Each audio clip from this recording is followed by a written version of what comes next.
ہر ایک انسان محترم ہے، ایسے میں اسلام یا کوئی اور کیسے کسی کا نام لے کے قتل کر سکتا ہے؟ یقیناً اس کے پیچھے کوئی سازش ہے، ہمارے دیش کے ماحول کو خراب کرنے کی کوشش۔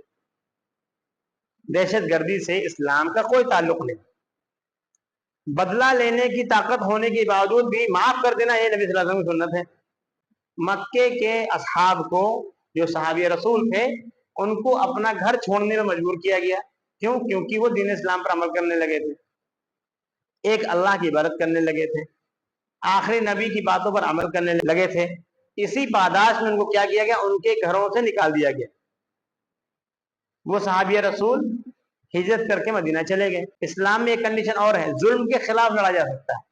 نبی صلی اللہ علیہ وسلم کے پاس بدلہ لینے کا پورا موقع تھا۔ جب فتح مکہ ہوا تو وہاں پر کچھ صحابی جن کو گھروں سے نکال دیا گیا تھا، جو کنڈیشن تھی کہ اگر گھروں سے نکالا جائے اور تم کو قتل کیا جائے تم قتل کر سکتے ہو، ایسی حالت میں طاقت ہونے کے باوجود بھی نبی صلی اللہ علیہ وسلم نے کیا کیا؟ تمام لوگوں کو معاف کر دیا۔ بدلہ لینا سنت نہیں، اسلام میں جائز ہے، لیکن معاف کرنا، جہاں بھی یہ آیت لکھی ہے پوری تفسیر سے پڑھیں آپ، اگر تم معاف کر دو تو زیادہ بہتر ہے۔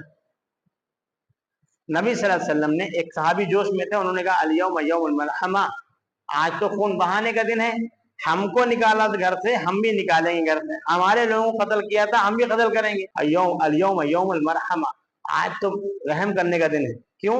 کیونکہ اللہ رب العالمین جو رحمان ہے، رحیم ہے، اس کی خاص صفت ہے رحم کرنے کی، اور نبی صلی اللہ علیہ وسلم کو بھی کہا گیا وما ارسلناک الا رحمۃ للعالمین۔ پھر امت کیسے بے رحم ہو سکتی؟ پھر انسانی دل میں کسی کو مارنے کی کیسے جذبات آ سکتے ہیں؟ یقیناً جو لوگ ایسا کام کرتے ہیں وہ مسلمان نہیں بلکہ کسی بھی دھرم سے وہ بلانگ نہیں کرتے، ان کا ایک ہی دھرم ہے، وہ ہے دہشت گردی، اور کوئی دھرم نہیں، چاہے جس بھی۔ اب ایسے میں میڈیا کیا کر رہی؟ روٹی سیک رہی، سیاسی طاقتیں اپنی روٹی سیک رہی ہیں، جس کی جان گئی ہے، جس کی لاپرواہی سے گئی، اس پہ کوئی سوال نہیں کرتا، کوئی سوال نہیں کرتا، لیکن ہندو مسلمان، کشمیری اور غیر کشمیری ہونے لگا۔ نقصان کس کا ہوا؟ کشمیریوں کا نقصان ہوا، مسلمانوں کا نقصان ہوا، انسانوں کا نقصان ہوا تو انسانوں کا ہی نقصان۔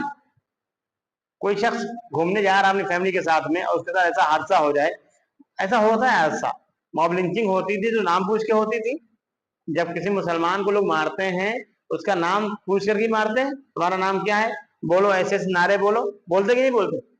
کسی سے بھی اس کا نام پوچھ کر کے اس پر حملہ نہیں کرنا چاہیے، اور جو لوگ حملہ کر رہے ہیں وہ کسی مذہب کے نہیں ہیں، نہ وہ ہندو ہیں نہ مسلمان۔ اگر کوئی کسی طریقے کا نعرہ آپ سے لگوا رہا ہے اور آپ کو ہرٹ کر رہا ہے، آپ کو مار رہا ہے، یقیناً وہ ہندو بھی نہیں۔ اسی طریقے سے اگر کوئی نام پوچھ کر کے قتل کر رہا ہے یا ہرٹ کر رہا ہے تو مسلمان بھی نہیں۔ ان کا ایک ہی مذہب ہے، وہ ہے دہشت گردی کا، وہ آتنکوادی ہی ہیں، ان کا کوئی مذہب نہیں ہے۔ اسلام کنڈیم کرتا ہے ایسے تمام حملوں کو۔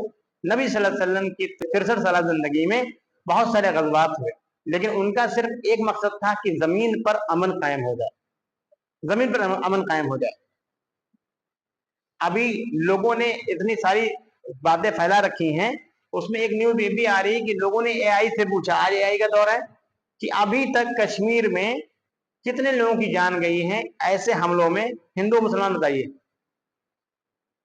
تو میجر ڈیفرنس ہے، مسلمان زیادہ مارے گئے، مسلمان زیادہ مارے گئے ہیں۔ دہشت کیسے؟ پھر ایک مسلمان کو کیسے مار سکتا ہے؟ یعنی کہ وہ مسلمان ہی نہیں جو مار رہے ہیں۔ ابھی جو یہ حملہ ہوا ہے اس میں ایک لڑکا عادل کر کے آیا ہے سامنے، اس کا بھی انتقال ہوا۔ بہت سے، ایک لڑکا سجاد ہے، اس نے بہت سارے لوگوں کی جانیں بچائی ہیں۔ لوگوں نے مسجدیں کھول دی، ہوٹل والوں نے ہوٹل کے پیسے نہیں لیے، کھانے کے پیسے نہیں لیے، اور جو پیسہ کمانے والے لوگ ہیں، جیسے ایسے میں فلائٹ کا کرایہ جو 10,000 روپے تھا، 38,000 روپے لوگوں نے دیا ہے ایمرجنسی میں۔ جو سرمایہ کار ہیں فائدہ اٹھانے سے چکتے نہیں، وہ تو آپدا میں آفت ڈھونڈتے ہیں، ایسے لوگوں پر کوئی ری ایکشن نہیں دیتے۔ لیکن جس طریقے سے اسلام کو بدنام کرنے کی کوشش کی جا رہی ہے، اسلام کی بدنامی تو کبھی ہو نہیں سکتی، کیونکہ جتنا جس کا نام ہوتا ہے اس کو اتنا ہی بدنام کرنے کی لوگ کوشش کرتے ہیں۔ ایسے میں وقت ہے کہ ہم کو اسلام کی سچی تصویر، جو صحیح شکل ہے اسلام کی، وہ لوگوں کے سامنے لے کر کے آنی چاہیے۔ ہمدردی، غمخواری، انسانیت کا درد ایک مسلمان کے سینے، ایک انسان کے سینے میں ہوتا ہے، پھر مسلمان کے سینے میں اس سے بھی زیادہ ہوتا ہے۔ کیوں؟ کیونکہ ہمارے نبی وہ معاف کرنے والے تھے۔